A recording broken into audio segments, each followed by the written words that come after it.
Hello and welcome back to Season 3, Episode 4 of the AA Ireland podcast, and we have a packed one today. Our guest is James Cogan, and he's going to be talking all about E10, that little bit of ethanol that's going to be in your petrol in a few months' time. We'll also be talking about what we've been driving, including the Peugeot 408. We were at the ID7 preview, a very luxurious Audi A8 and more. Plus, we'll be talking about what we're in this week and also fuel prices. Duties are coming back in, and we have introduced some EV pricing into our surveys. Let's not delay and get stuck into it. So as Blake mentioned, we are back again talking about E10 fuel. Now, we did last week speak to Kevin McPartland from Fuels for Ireland. We did touch on the introduction of E10 and the fact that there hadn't been much said about it.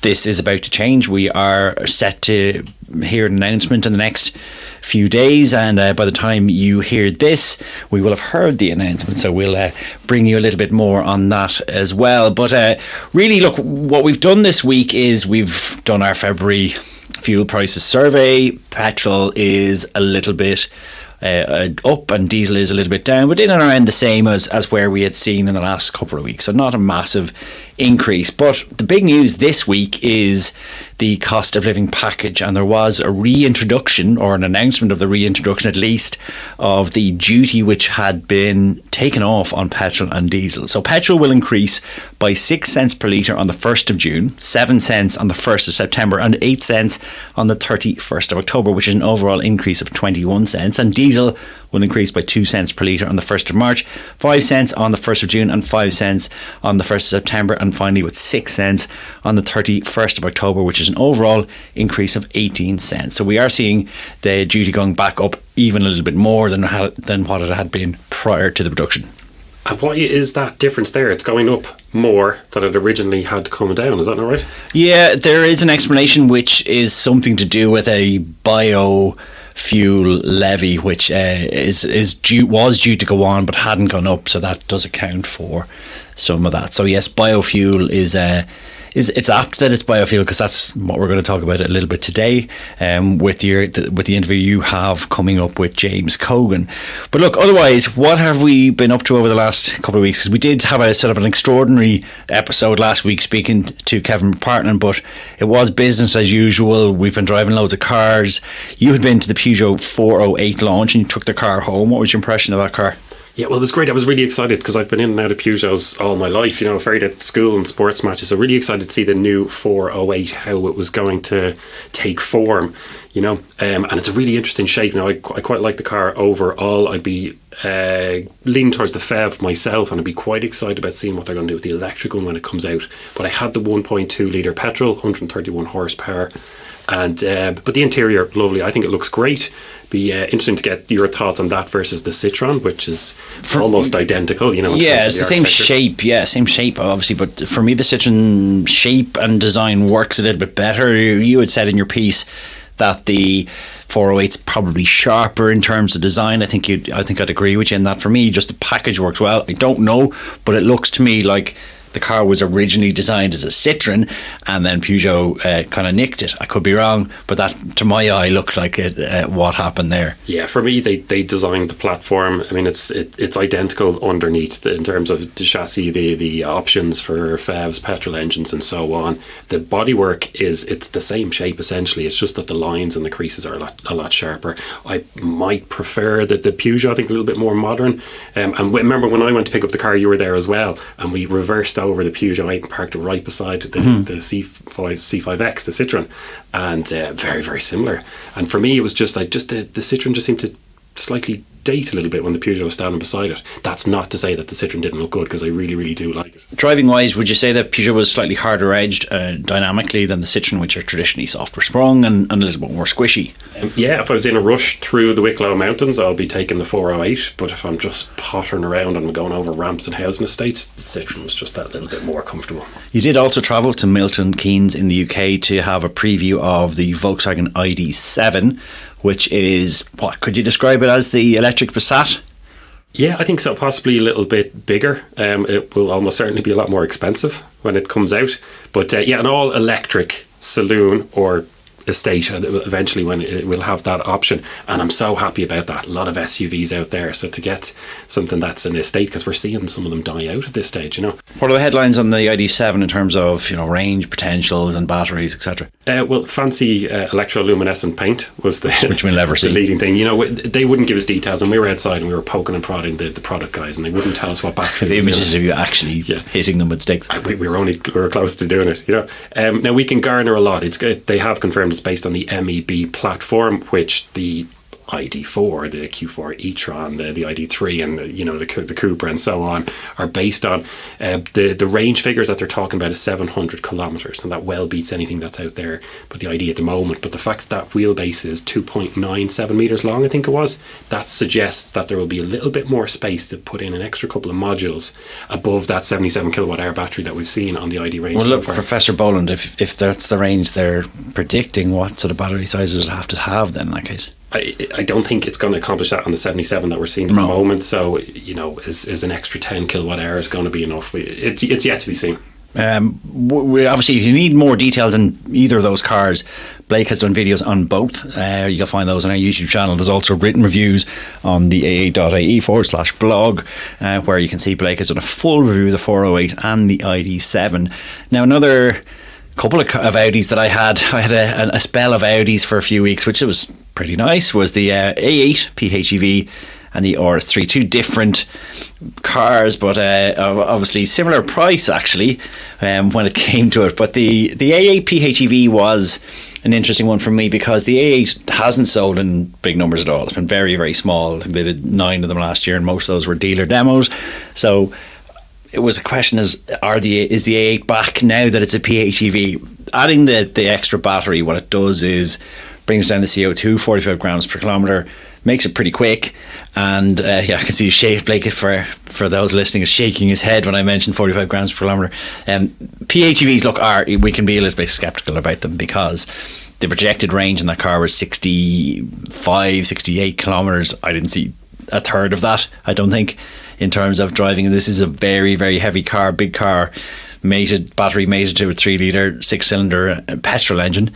But what it does do is it makes it an awful lot cheaper. This is the cheapest, and I say that in inverted commas, A8 you can buy, but it's also only a second slower than the €96,000 more expensive Audi S8. Sorry, say that again. How much more? The €96,000 more S8. So yeah, this was coming out about 103 grand, and you would need 96,000 more for the equivalent S8, which is a 4 litre V8, which not much quicker, second quicker, but a lot more expensive. Well, let me suggest, Paddy, that if you buy this car, you're not buying it to throw it around the Nürburgring, you know. No. So comfort is going to be a lot more important. So what did you make of it in terms of just driving it around? Well, the A8 was always a more dynamic car than some of the rivals, potentially S-Class, you know, big squishy Lexus, the likes of those. So the A8 was always a bit more of a driver's car. So it does that very well, but it also does the comfort and the softness very well. For me, this car just felt a little bit historic. You and I spent an awful lot of time in the Mercedes EQS. We've driven the e-tron GT, and those cars feel very today, whereas the A8, even as a PHEV, felt a little bit of an antique. Nice car, but a bit of an antique, so it wouldn't be for me. Yeah, and we can see that the shift towards SUVs are going, and we'll see how long PHEV lasts and will it remain as popular. But we also had another throwback, a last hurrah perhaps, what would you call it? Yeah, it's a phrase I did use, the last hurrah of the petrol engine. And look, the RS3 is unashamedly a car that is going to be no more in quite a short space of time. Absolutely bonkers thing. Putting out 400 horsepower, 500 newton meters of torque, 3.6 seconds to 100 kilometers per hour, snarling, roaring petrol engine, unashamedly coughing out carbons at the back. But what a wonderful driver's tool. A really, really fun car to drive. Outrageously expensive, over 100,000 as it sat for us, and €30,000 more than the S3, which is already a ludicrously fast car. So look, there's literally no point in buying this car, but what a car. And you know, we're not going to be talking about these kind of cars in 3-5 years at all. They won't exist. So as a farewell, what a way to go. Yeah, and I did drive it a little bit now, as you know, Paddy, and people who might listen to this regularly gather that I tend to be a little bit more in the electric camp. I do enjoy them. But the RS3 was phenomenally fast. When you compare that to some of the high performance electric ones out there. But I would question you though, how would you compare it to something like a Tesla Model 3 Performance? The RS3 is just put together a lot better. Yeah. In terms of No the feel, doubt. when you get into the cabin, you look around, and if I had to have one of those for 10 years, which one is, in terms of panels and stuff, is going to work in the interior. So there's no doubt about it. But when you're talking about the Model 3 Performance or the Polestar 2, the BST, and there's just that half a second lag where you plant your foot in the RS3 and it just goes, which gear do I want? And then it goes. Whereas in the other all two, hell breaks loose. It's immediate, But you've driven all those cars that I've just referred to as well, so you probably know what I'm talking about. And unless somebody's been in a Model 3 Performance, Polestar, BST or something like that, 400 horsepower EV, you can't quite explain the immediacy, the neck breaking jolts that you get. Eye-watering speed. I enjoyed it insofar as I enjoyed it as that sort of farewell. And I had a neighbour who was very interested in it, and I was sort of saying to him, look, wow, where's the justification in it being €30,000 more than the S3? The S3 is a really quick car, and it's it's an MG4 more expensive than the S3. So no, again, lovely thing, but wouldn't be for me. Unfortunately, I would be looking at an S3, or I would be buying a Tesla Model 3 Performance. Yeah, but there's no doubt about it that it's an aspirational car. It's the pinnacle by some people's standards. An exceptional piece of machinery. Yeah, the amount of people that stopped and took photographs of that as we were driving around, and we had it in Skerries down at the harbour. We were doing a little bit of filming with it, and there was people just stopping, taking out their phones and hearing it as it comes by. It's like they heard that in swarm of angry bees as it walked by.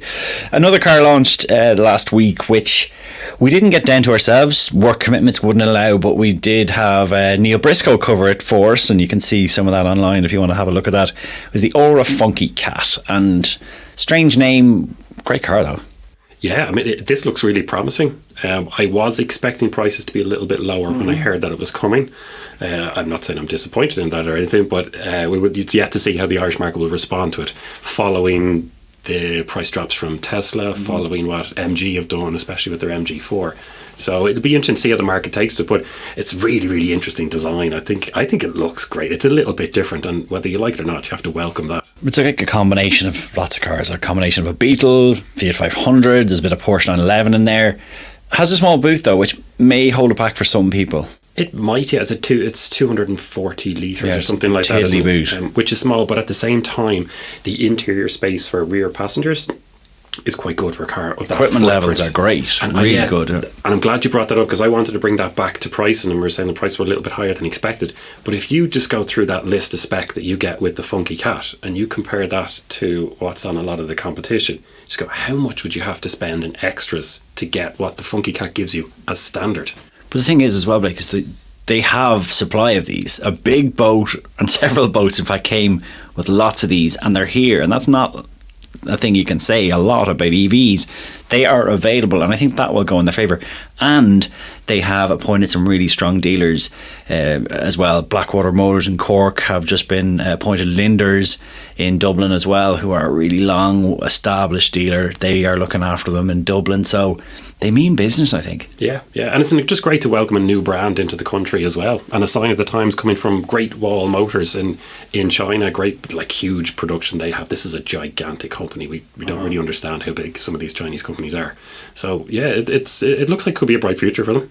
I spent a bit of time in the Toyota Corolla Cross last week, which is, well, I suppose it's been coming where the Corolla would be an SUV. It sits between the CHR, which is again very popular. Styling is dramatic and a little bit polarised for some people, and the RAV4, which is well established as the sort of large Toyota SUV. So it sits smack bang in the middle. Costs about 41,000 euros starting off. 2 litre hybrid.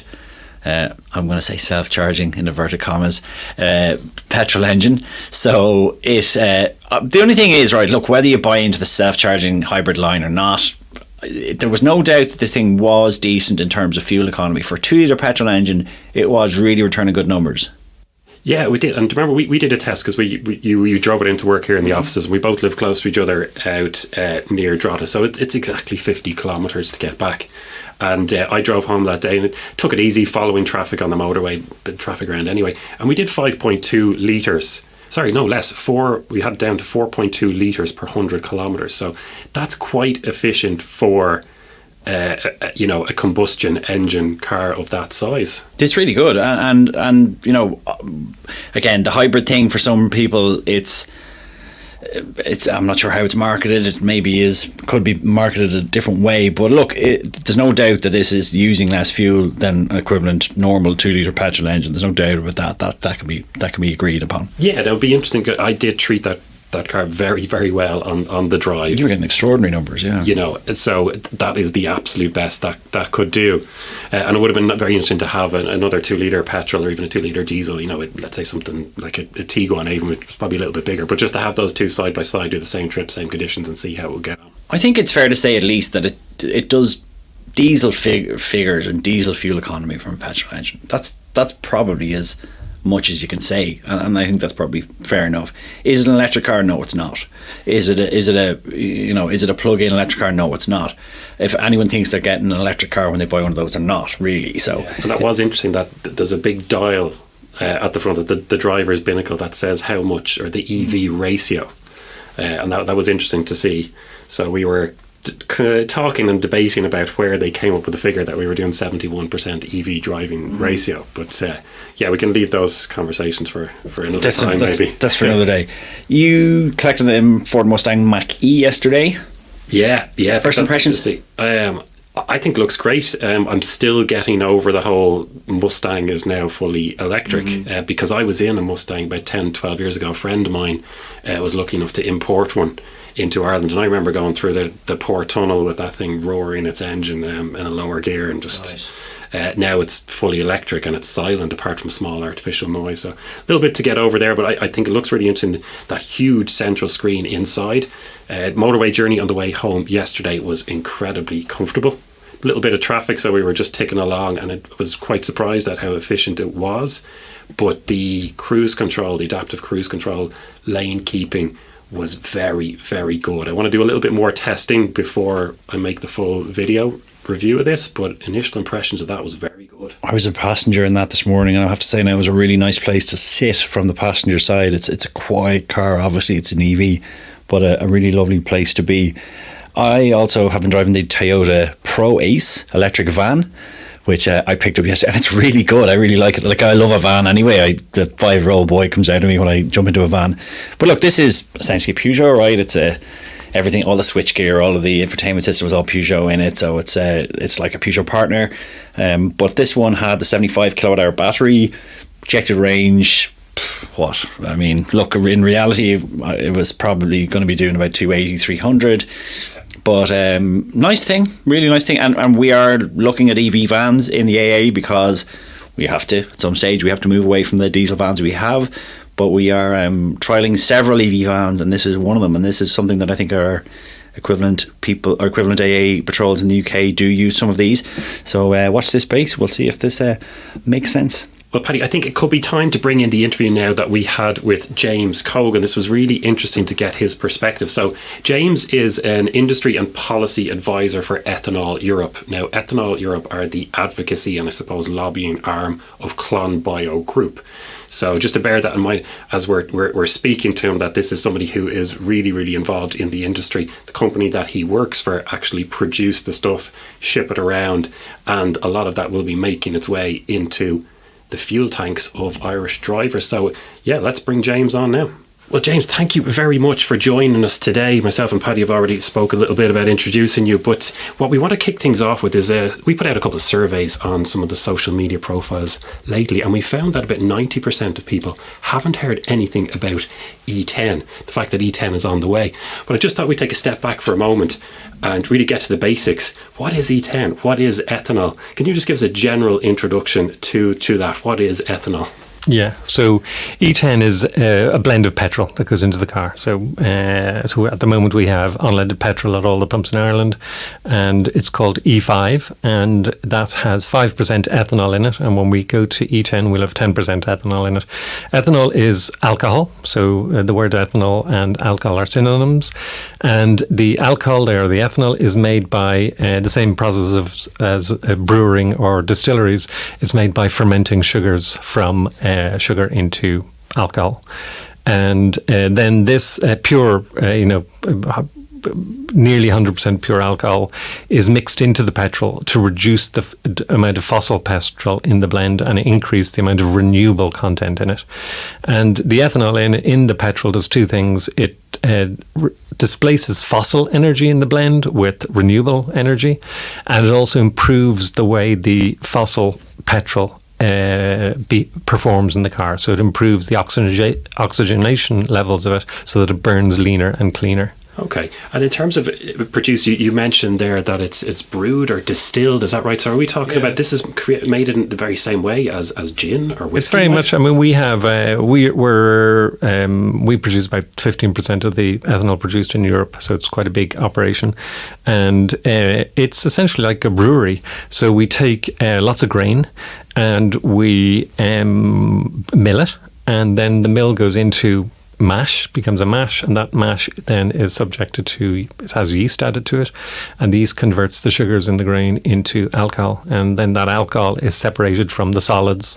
The solids become animal food, so they become a kind of a protein-rich animal feed, and the alcohol part then goes off to be mixed with petrol, and also goes into other uses, so hand sanitizers and pharmaceuticals and...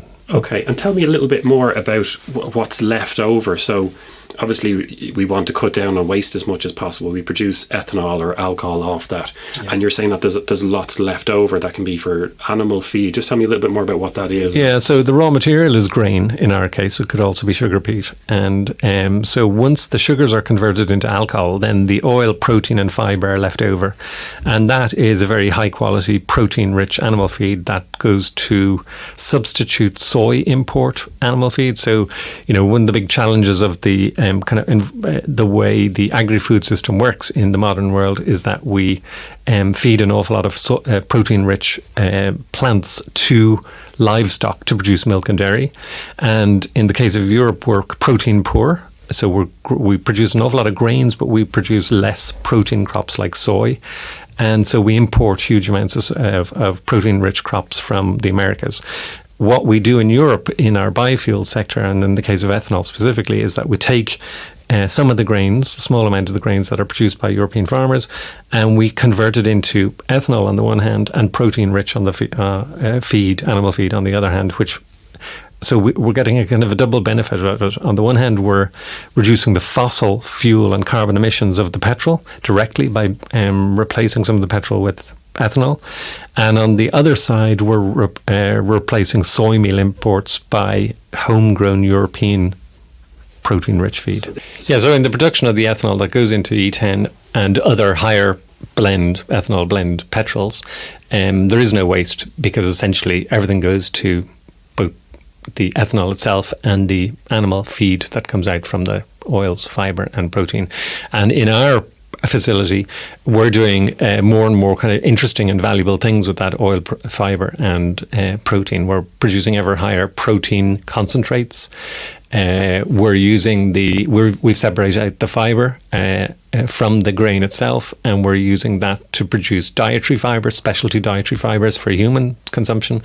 And also we use that as energy within our own plant to provide energy to our operations, which means that we're not using fossil energy from outside, so we're lowering the carbon footprint of the business overall. Okay, that is one thing that I was going to ask about in terms of how it's produced. I would have imagined that it was a fairly energy intensive thing, but you're saying that by creating e-fuels, you are at the same time providing your own fuel to use in the creation of those e-fuels. Exactly, yeah. And so what happens then is you are looking all the time at the economic proposition of whether or not it's more economic to use energy that you take in from outside, which could be fossil or renewable, or whether you're using your own homegrown generated, which is generally renewable. And in our case, especially with the high energy prices at the moment and over the last year, we've moved very largely to home-produced renewable energy on site, both in the form of energy produced from the fibre in our grain. We could also use some of the ethanol itself to produce energy. And then we've invested extremely intensively in energy recovery from the systems. So it is a very energy intense process. There's an awful lot of kind of heating and cooling involved. And if you can recover energy out of heat or vapour, which we do through kind of investments in quite innovative technology, we've reduced our exposure to energy costs, external energy costs. Yeah, so this is if you're when you're distilling the grain, obviously you have to create a lot of heat. So then you will take that heat and create hot water from that you can then use. You can recover energy from that heat, and you can recover energy from the vapor. Okay, and is it a significant amount? We're not talking about you've produced 0.01% of your energy. No, it's obviously a significant amount. It's really significant. It's the difference between, it's in the, let's say, well over half of our energy would be self-produced, and we could go to more. Okay, that definitely is significant. Let's move on just a little bit, and so we now understand what ethanol is, how it's made, and we know that E10 is arriving. According to the surveys that we've mentioned already, very few people had heard about it, and we know there's a press conference coming, but why has it been so quiet to date anyway? Yeah, well, okay, so it's a good question. From an actual substantive point of view, it's a technical change to the fuel blend. No, not greatly different to technical changes to fuel blends that happen a couple of times a year anyway, that we're not aware of as drivers and as consumers of petrol, because we really don't need to be. We put the fuel into our tanks and we drive the vehicles, and that there's been a tweak in the formula in that fuel. We don't need to know about it. And the same with E10, it doesn't actually affect us in any way. We don't have to make any decisions regarding it. It doesn't change the way we fuel the vehicle, doesn't change the way we use it. It's a very minor change in the actual formula. The petrol already has 5% ethanol in it, has had for a decade or so. So we're going from 5% to 10%. It's a really, really minor change. Right, and just to be, because I'm sure I might have thought this myself before I'd done a little bit of research about it, but are we only talking about putting it into petrol cars? Is this the same as biodiesel? Can you put ethanol into diesel? How does this work? Petrol is a very different chemical compared to diesel, and they're consumed and used by engines in very different ways. So that's why you can't put petrol into diesel car and vice versa. And ethanol is what we blend into petrol in order to reduce the fossil fuel content of it and therefore reduce the fossil emissions of it. And biodiesel is a very different thing to ethanol. Biodiesel is a vegetable oil essentially, whereas ethanol is alcohol, and they're very completely different chemicals, and they produced in different ways. Okay, so I have in my mind now that ethanol is the same as alcohol that we might get in our whiskey or gin, obviously produced slightly different. But when we want to put something into our diesel, it's just the oil, be it sunflower oil or things like that. It's slightly processed vegetable oil, which could be, in the case of Ireland, it's mostly used cooking oil. Okay, quite different. So if anybody's thinking about saving them a few cents, do not pour sunflower oil into your petrol tank. Yeah. But on that note of making kind of mistakes like that, or how does it affect cars, you've touched on this already. You're saying that there's no substantive difference now that we're moving from E5 to E10, but we have heard some concerns, and I'd like to get your point of view. Maybe it's sensationalism, but there's some people who are concerned that if they have classic cars, this won't work. It might damage the engine. Are there any cases like this? Is this true? I've researched this a lot, obviously being in the business and being aware that this is something that comes up every time there's an introduction of E10 in a country in Europe. Alcohol has been used in fuel since the beginning of the use of internal combustion engines. I mean, Henry Ford's first vehicles ran on alcohol, so alcohol has been has been a fuel traditionally forever. It's come in and out of use over the years, for instance, in times of shortage of fossil fuels, so during wars or during, in countries that have problems accessing it, or countries that particularly want to use more alcohol, like France at the moment. The proportion of alcohol in the petrol rises substantially above 10%. And there's never been issues with that in the use of any vehicles, in the performance or use of any vehicles.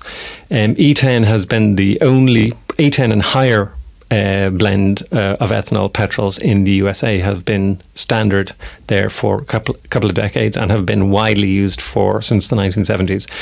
That, if you consider that there's 300 million petrol vehicles in the US, and that also extends to snow plows and gardening equipment.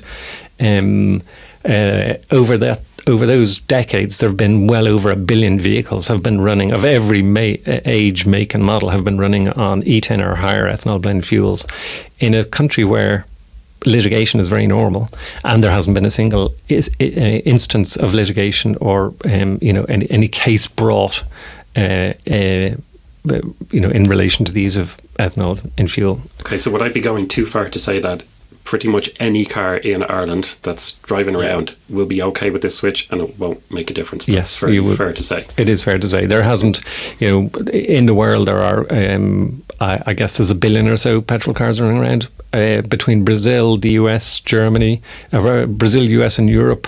A huge proportion of them have been running on E10 or higher blends for a very long time, and there simply is no body of evidence that would indicate that any kinds of vehicles had any issues or problems running on E10. That's good to hear, and I think that is a concern that some people may have had, and it's great to get that put to bed, really. I have a vintage car myself from the 1950s, and it came from the US, where it ran on E10. It's now in Ireland, running on E5. It is completely factory original. I have no concerns about it. There is nothing in that car that could have a difficulty with E10. There is no technical, physical aspect of the car that would have it. Yeah. That really is putting your money where your mouth is if you're willing to put it into your own car. And I have to ask, because this is a motoring, we're in a motoring trade and it's a motoring podcast, what is the classic car that you have? It's an MG TF from 1955. Oh, nice. Yeah, it's lovely. Nice. Yeah. Excellent. And then let's just, because there's a couple more concerns that I want to address as well and get your take on this, because I know that there's some people going to be listening to this that will have an issue. This might be just a fundamental issue with how it's produced. It might be about the environment, about land use, etc. So can we just spend a couple of minutes talking about that? So one of the criticisms is that it's going to take too much land to produce this. So can we just get a little bit more of an understanding, as opposed to just saying, well, more biofuel will be more crops for that and less for food. And it's very easy to sensationalize these things, but let's just get down into a little bit more detail on that. What is your stance on that? How does that work? What are the numbers behind it? Yeah, well, okay, so at the moment in Europe, on average, about 7-8% of the petrol is actually comprised of ethanol. So some countries have zero ethanol in their petrol, some have 5%, some have 10%, some have a little bit. In France, there's 85% ethanol at nearly half of petrol stations. And the ethanol is produced primarily from wheat and maize grown in Europe. And the amount of wheat and maize involved is a tiny fraction of Europe's overall production of wheat and maize. We are a grain superpower worldwide. We produce volumes of it that are 10 times more than we would need for basic nutrition, but we use it primarily for feeding animals, but we also use it for processed foods and then your basics like staples like bread and pasta. So the amounts involved are tiny compared to the overall production, like, low single digit percents. And then if you consider that half of what comes in goes back out to the farm in the form of protein rich animal feed, replacing soy meal imports, that factor alone virtually makes the kind of ethanol part of it a byproduct of a protein feed sector. So, if you take in the UK, they have a couple of ethanol plants running from wheat. That wheat is essentially the fact that it's going to half into protein-rich feed, replacing soy meal imports, essentially makes the ethanol side of it kind of zero impact from an environmental point of view. Clearly, in an ideal world, humans would have no impact on resources at all. But we're in a situation where we have a range of options as a society, and we have to make the best choices that we can with the resources that we have. And in the case of fuel that goes into vehicles that produces carbon emissions, using some of a small proportion of a very large crop output is a very good, healthy environmental option. All things that we consume can have supply chains that need to be assessed. So because there are options for good or bad versions of everything that we consume. So you could have electricity going into electric vehicles that it comes from heavily polluting coal plants, or could come from solar panels on top of the buildings we live in. And likewise with renewable fuels that go into vehicles, so biofuels and other kinds of renewable fuels, they could have they could be produced in sustainable, environmentally friendly manners, or they might not. In the case of the ethanol that goes into Irish petrol, it's extremely heavily policed, regulated. So there is sustainability criteria all along the supply chain, and these are enforced very rigorously. So if you were putting E10 into your car in Ireland, you could potentially find out what farm that came from and what the kind of history of that fuel was. So James, I'm just trying to get my head around. I know for me, it was fascinating to say, now Blue Whale is the same weight as so many double-decker buses, and this just helps people visualise or get a figure for it. So, to produce a litre of ethanol takes X amount of acres, or is there any sort of way of quantifying that? Yeah, it's a very good question. The numbers are quite straightforward. So a normal passenger car uses about 1,000 litres of fuel a year, so 100 of those would be ethanol. And to produce 100 litres of ethanol, you'd need something like 1/30 of a hectare. And bearing in mind that 1/30 of a hectare is also going to produce protein-rich animal feed that's going in mostly into the dairy and milk sectors. So you're getting both of those things still for your 20th or 30th of a hectare. Okay, it's a little bit less than I had thought, because this is obviously going to be a concern for people if we start apportioning so much land to producing petrol. There's less to feed and stuff like that, but the numbers aren't as big as I was expecting, actually. There's a very heated discussion that goes on over the use of resources to feed people all the time, and it's a very legitimate discussion. But if one looks at where we use our agricultural resources, especially where grains are concerned, and that's where we are, the 3/4 of those grains are going to feed animals for dairy and milk, for milk and meat, and the rest is going to processed food and staples.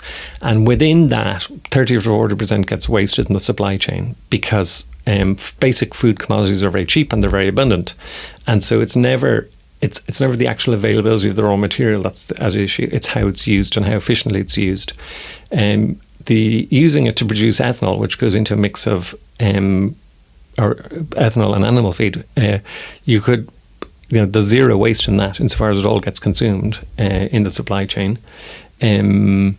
It's compared to, you have to make a judgment then yourself as to whether using all of that high volume of grain in our modern agri-food system, or using it for other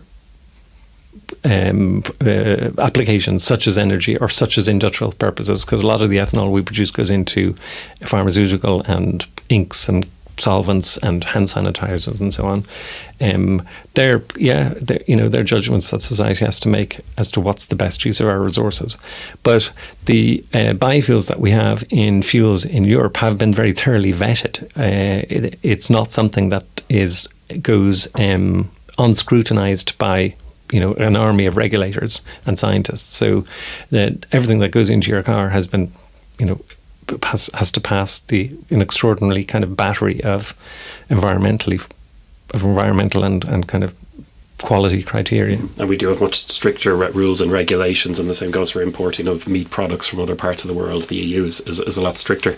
I just wanted to touch on one thing that we mentioned earlier on, which is where the ethanol is produced. Is it produced in Ireland, or is it all produced on continental Europe? Or so, and this is specifically about Ireland. As we go from E5 to E10, the ethanol that's going to be in our tanks as we drive home or take a bus home later on, is that Irish, European? It's certainly none of it's Irish, because very little of it is Irish. There's some produced in Ireland from the dairy industry byproduct, which is very good. Some from kind of waste sugars in milk, and the rest of it comes from Europe principally, though there is some that comes from outside of Europe, and the amount that comes from outside Europe is dependent on kind of international trade factors. At the moment, the amount coming from outside Europe is actually much higher than it is traditionally, and that's because of the energy crisis in Europe at the moment, because energy is very expensive in Europe at the moment. Crop prices have gone up as a result, so the overall production of ethanol in Europe, the cost of production has gone way up, and that means that Brazilian and North American ethanol is very competitive. So, and it is, so the proportion of imports has gone up this year. Hopefully that will rebalance back over the next couple of years. Ireland could be self-sufficient. It could be an exporter of ethanol if we were to develop an industry based on plant protein. So we, as well as producing ethanol, we are producing more and more protein-based feeds for animals and foods for human beings. And the focus of our business is shifting to the plant protein side of things. So the idea is that we're taking the grains that we're using at the moment, and we're really developing very kind of high quality protein based feeds and foods. And it's not beyond the bounds of possibility that we would do that in Ireland, that one could do that in Ireland using the grains that are produced here. And in that case, you end up actually with lots of starch and sugar that aren't part of the protein side of the plant, and that can be very readily converted into ethanol for fuel use and for other things. So, from a kind of environmental technical feasibility. Okay. We could do it. I'm aware that time is moving on now. We want to just wrap this up. So let's just kind of finish off on what's the future of ethanol. We're going from E5 to E10. Are we likely to see E20 in the next couple of years? Are we likely to see ethanol production in Europe increasing, volatility of it? Just what's the bigger picture over the next kind of few years? Yeah, there's two ways we could go. We could go to something like E20, and so all the petrol available goes, from E10 to E20 at some stage, and that's definitely a very good way of looking at things. Or we could go the French option, which is to make a certain amount of it E85, so up to 85% ethanol. And so any French petrol car driver can go in and fill the car up with E85 petrol. And that gives the French government and French society a very handy kind of mechanism whereby they can increase or reduce the amount of renewable fuel in their petrol very easily, because the E10 is up to 10% and E85 is up to 85%, and it doesn't matter it doesn't make any difference to the car itself or the fuel itself whether or not you actually reduce or increase the amount of ethanol, as long as you stay within that number. So it could go either way. Yeah.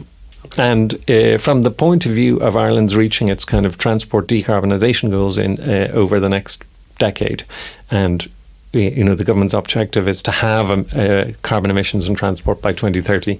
At the moment, biofuels are essentially comprise 100% of the renewable energy in the transport sector in Ireland at the moment. So 100 or 200 times more than renewable electricity. So renewable electricity is still essentially negligible, whereas biofuels are doing all of the work. And we could readily double or treble the contribution that biofuels are making in Ireland. Yeah, it's an absolutely fascinating topic. I really wanted to thank you for coming on, taking the time to speak to us and explain the background, what ethanol is, how it's made and so on. And it really seems that it's going to be part of a blended approach to how we are decarbonising not just transport but the rest of our economy over the number of years. So yeah, James Cogan, thank you very, very much for coming into us today. Interesting chat there with James. We are really set to hear more on E10. I think by and large there's not really much to worry about with E10. There has been a little bit of hysteria, a little bit of murmurings about classic cars going wallop. Some of it's hearsay. The reality is that 99% percent of people will put this E10 in the fuel in the car. They won't notice anything. So I think this is it's probably not much to see here. The government is coming out to speak about it. I think they have been a bit slow in coming out and explaining it, but maybe they just wanted to avoid some of the potential hysteria and hearsay about the fuel. But what was your impression of the conversation with James? What did you come away with anyway? Well, I think it was fascinating to get the background of ethanol, as in, what is it? How is it made? Where do we get the grain from? Questions like that. It's very, very easy to either get hysterical proactively or negatively against a fuel like this. And I think we have to keep an open mind to it, look into how it's made, why it's made, and so on. So it was great to get that detail where he explained the process and, basically compared it to whiskey and gin. You just distill it, you get the alcohol off it. Now, a little bit cheaper than a bottle of nice whiskey, but, And something Kevin McPartland had said is that in France that they are capable of driving on even bigger blends, like 85 in terms of ethanol. So interesting to see where that direction of travel goes, because look, EVs are expensive and EVs are great and we love them, etc., but in the short term there are a few stages, and anything we can do for people as well who just can't afford an EV, who are driving a petrol car and who want to do their bit, this is at least the right direction of travel. Yeah, like it will reduce carbon emissions. Now, I put this to James in the interview as well. There are going to be problems that spin off from that. Now, he was quite dismissive of the idea that if you convert land usage over to making crops for petrol as opposed to food, and he said, no, it doesn't matter at all. It won't equate to it. It's a drop in the ocean.